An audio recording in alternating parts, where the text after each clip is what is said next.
మామా, ఒక్క నిమిషం ఈ ప్రపంచాన్ని నీ కళ్ళతో కాకుండా నా కళ్ళతో చూడు.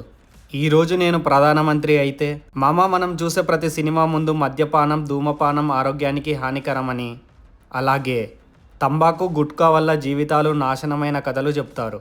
కానీ అదే ప్రభుత్వం ఎక్కడ పడితే అక్కడ మందు షాపులు, సిగరెట్ దుకాణాలు, గుట్కా దుకాణాలు పెట్టడానికి అనుమతిస్తుంది. నాకు అర్థం కాని విషయం ఏంటంటే, ఒకవైపు హానికరమని చెబుతారు, మరోవైపు అదే అమ్ముతారు. అందుకే నేనే ప్రధాని అయితే మందు, సిగరెట్, గుట్కా మీద వచ్చే ఆదాయాన్ని పక్కన పెట్టి నా దేశంలో ఇలాంటివి తయారు చేయడం, అమ్మడం లాంటివి పూర్తిగా నిషేధిస్తాను. ఎందుకంటే ఒక గ్రామంలో నిషేధిస్తే ఇంకో గ్రామానికి వెళ్తారు, ఒక రాష్ట్రంలో నిషేధిస్తే ఇంకో రాష్ట్రం నుంచి తెప్పించుకుంటారు. అదే దేశం మొత్తం నిషేధిస్తే ఆ అలవాటు కోసం ఇంకో దేశానికి వెళ్ళలేరు కదా. అందుకే దీనివల్ల ప్రభుత్వానికి ఆదాయం తగ్గొచ్చు, కానీ నా దేశ ప్రజలు ఆరోగ్యంగా ఉంటారు. అవును మామా, ఒకవేళ నువ్వు ప్రధాని అయితే ఏం చేసేవాడివి?